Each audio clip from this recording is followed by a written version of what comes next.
Olá, primeira série. Bom dia a todas e todos, tudo bem? Vamos aí para uma aulinha nossa no sábado, né? Uma reposição de uma quinta-feira, por isso que estamos presentes aqui. Como propósito, para ficar algo leve, algo tranquilo, porque eu sei que é sábado, então muitas pessoas querem descansar, né? Aproveitar. E aí, então, estou propondo a correção da avaliação dissertativa que vocês fizeram na terceira etapa. Avaliação muito tranquila, fala um pouco aí sobre a questão da vegetação que nós estudamos. E aí, qualquer dúvida, caso você não entenda, é só você me procurar. Você tem vários meios, vários artifícios aí para tal. Tá bom? Mas vamos lá. Qualquer coisa, estou à disposição de todos, como sempre. Beleza? Então vamos embora aqui para essa correçãozinha. São 7 questões, né? Acho que a correção não vai demorar nada. Vamos lá. Olha só, claro, eu fiz um recorte, né, da prova lá de vocês para ficar o mais parecido possível, né? Então, olha só. A região do Pantanal abrange uma área de 150 mil quilômetros quadrados, dos quais mais de 100 mil são áreas inundáveis, a maior planície inundável do mundo, né? Está aí no Pantanal. É uma planície sedimentar formada por um conjunto de rios que cortam a região e recoberta por uma vegetação complexa. A partir do ano de 1970, essa região passou a receber grande número de imigrantes em busca de terras para pecuária extensiva ou plantio de grandes lavouras mecanizadas de soja, milho, algodão, cana-de-açúcar, entre outros. Os impactos da pressão do homem sobre o referido ambiente são expressivos. Identifique e comente 3 desses impactos. Então, uma versão relativamente fácil dentro do contexto que nós estudamos, são inúmeros impactos, né? Então, a gente pode dizer aí, por exemplo, o avanço do desmatamento na região, provocando a diminuição da flora, a diminuição da fauna, além da alteração do próprio ciclo hidrológico. Eu posso dizer também o assoreamento das áreas alagadiças, né? E consequente poluição por agrotóxicos, defensivos agrícolas e atividades de garimpo, tá? Podem contaminar aí os recursos hídricos. A gente pode dizer também com a luta pela posse de terras, né? Como é o caso aí dos brasiguaios, né? Dos brasileiros e dos paraguaios aí, que essa região fica limítrofe, pode aí ter diversos tipos de impacto à região, desequilíbrios ecológicos, a eliminação gradativa do bioma, o extermínio de povos indígenas, né? Isso é, de povos originários, são belos exemplos que a gente pode dar de identificar esses impactos sobre a região do Pantanal, né? As queimadas e tudo. Isso está relacionado muito ao avanço do desmatamento, né? A questão da mineração, da agropecuária, como nós já discutimos também. Beleza? Vamos lá. Questão 2 agora. Resistência natural ajuda o cerrado a sobreviver. Características naturais ajudam a explicar por que a vegetação do cerrado consegue sobreviver à estação seca de maio a setembro, quando a umidade relativa do ar fica muito baixa, podendo chegar a níveis encontrados nos desertos. Olha isso. O cerrado tem uma biomassa invertida. Para cima aparecem plantas menores, mais baixas, ralas. Para baixo é o que está o grosso da biomassa, explica Mauro Lambert, gerente da Reserva Ecológica do IBGE, Record. De acordo com o texto, explique quais são as principais características naturais que possibilitam a sobrevivência da vegetação do cerrado durante as estações secas, que são também com nível de fácil a intermediária. Só lembrar daquelas características que recobrem, que caracterizam, né, a vegetação do cerrado. Aí podemos dizer que essa vegetação do cerrado E ela desenvolveu adaptações que permitem a sua manutenção durante as estações secas, né? Essas características a gente pode observar, por exemplo, nas cascas grossas das árvores, que revestem os troncos aí, né? E protegem a árvore da própria queimada, das queimadas naturais. Nas folhas que são duras, que acabam dificultando a água através do processo da evapotranspiração. Nas raízes que podem chegar aí até 20 metros de profundidade no solo, né? Essenciais aí, olha que raiz profunda para buscar o quê? A água que fica armazenada aí no lençol freático, né? A folha é aquela folha a gente chama de coriáceas, né? Folha com tipo uma pelugem assim, com alguns espinhos que acabam protegendo a vegetação, né? De perder, faz com que a vegetação perca, falhou. Então, que a vegetação não perca muita água através da evapotranspiração, tá? As raízes, as árvores são tortuosas, são espaçadas, né, devido à presença aí também do alumínio no solo, que acaba sendo nocivo, prejudicial, abre aspas, aí, de certa forma, à vegetação. Legal? Vamos lá. Essa aqui é muito fácil, essa questão. Tá? Muito simples. Foi a nossa primeira aula sobre vegetação. Olha só. Observe o gráfico a seguir, que relaciona a latitude e a altitude com as diferentes paisagens climatobotânicas.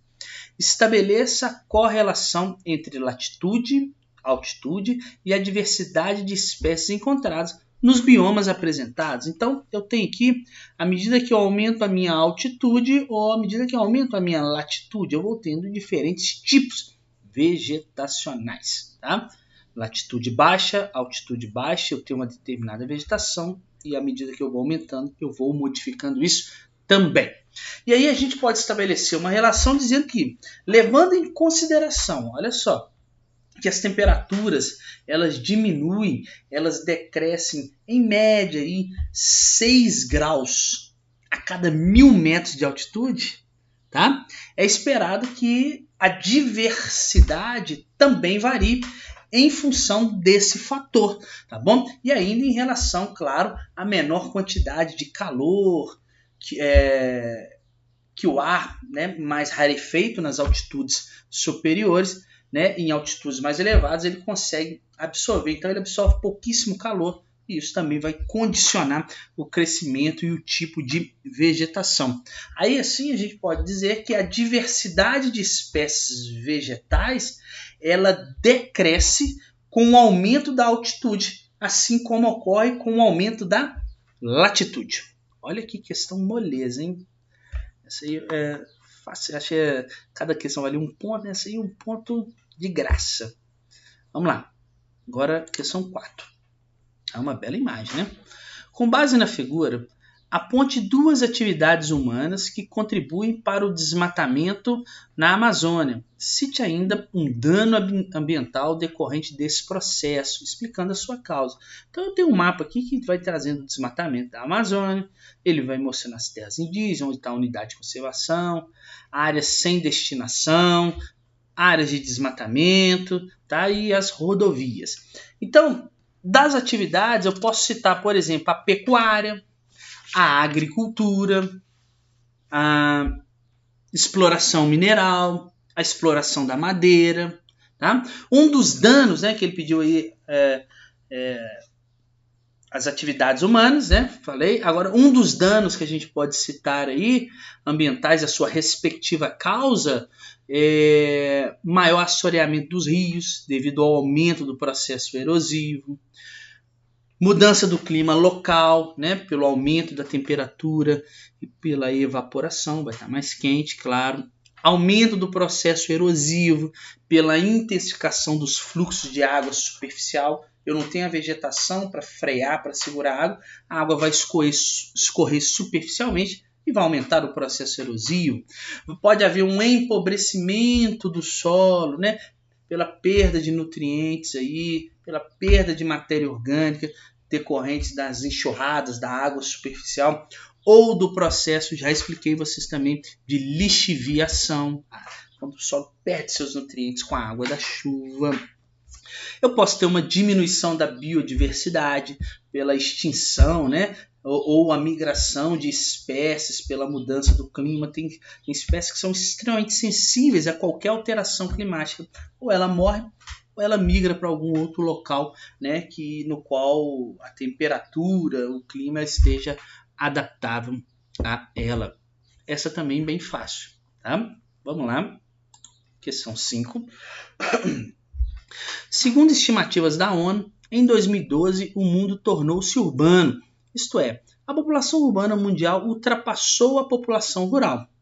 Apresente as consequências da velocidade desse processo nos países desenvolvidos e nos países subdesenvolvidos. Bom, a expansão de cidades em países subdesenvolvidos, como é o caso do Brasil, por exemplo, ocorreu sem uma orientação ou planejamento.